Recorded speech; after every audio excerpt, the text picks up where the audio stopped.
Hey everyone, and welcome. Today we're digging into the unsung hero of so many industrial operations, the cooling tower.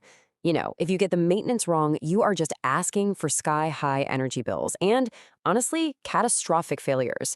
But if you get it right, well, that's when you unlock peak efficiency. So let's dive into the definitive procedure. So, what's the big secret, right?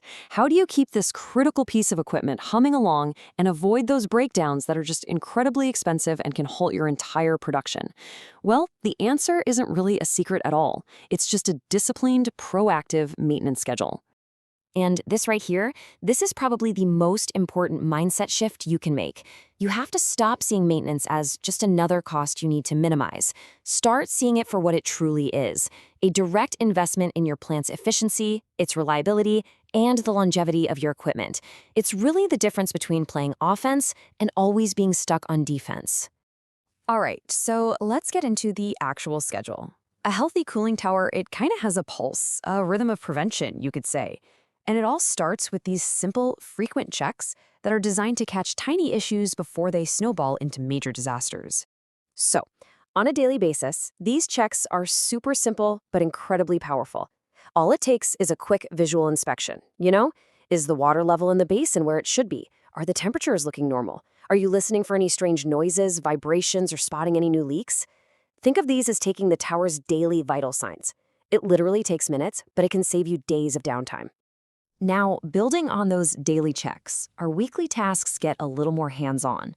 You're going to be cleaning out strainers and filters to stop blockages in their tracks, checking spree nozzles to make sure that water distribution is nice and even, and looking over the drift eliminators. Those are the parts that capture water droplets so you're not wasting water. But honestly, the most crucial part? Checking that chemical dosing system. That is your #1 defense against scale and all that nasty biological growth. Okay, so once you've got that daily and weekly rhythm down, it's time for the deeper dive, the monthly and quarterly inspections. This is where you really get a more thorough, hands-on feel for the system's true health. Every month, you're looking at the core components. You're getting in there and inspecting the fill material, which is really the heart of the heat exchange, for any signs of scale or algae buildup. You're also checking things like fan blade alignment, oil levels in the motor and gearbox, and physically tightening all the nuts and bolts. This is all about making sure the mechanical and structural integrity of the tower is solid. Now, quarterly inspections, they get even more serious. You'll probably drain the entire basin to get rid of any accumulated sludge, which is basically a breeding ground for bacteria and corrosion.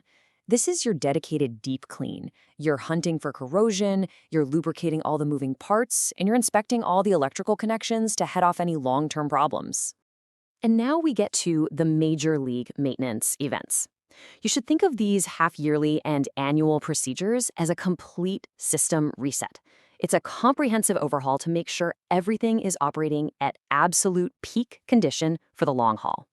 Every 6 months, the focus shifts to what I like to call the tower's brain and nervous system.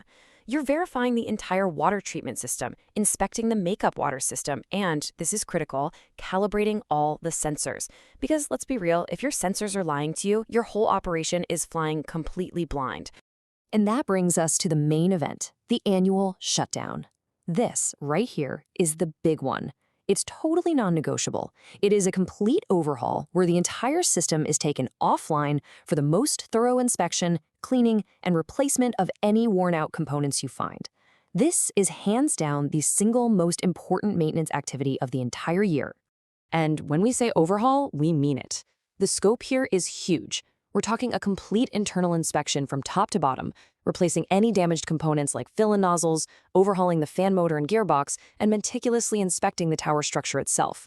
After a really deep clean and reapplying anti-corrosion coatings, it's pretty much a total system refresh. So we've walked through the what and the when. Now let's connect all of those maintenance tasks to the why. This is where you see exactly what problems all these planned actions are designed to prevent. And this is where it all clicks into place.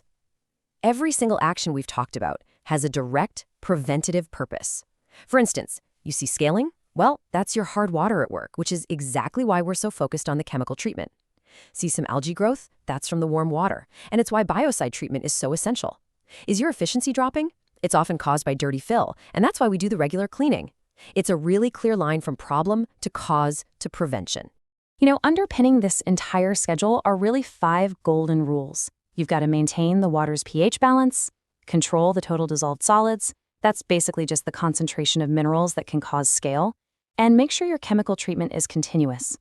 And, of course, always follow the manufacturer's guidelines. And finally, keep detailed logs, because you can't manage what you don't measure. So after all this disciplined work, what's the ultimate payoff? Well, it's huge. It's exactly what we talked about at the very beginning. You get much better cooling efficiency, which means lower energy bills. You get a significantly longer life out of your equipment, which saves massive capital costs. And most importantly, you get safe, reliable operation that you can actually count on day in and day out.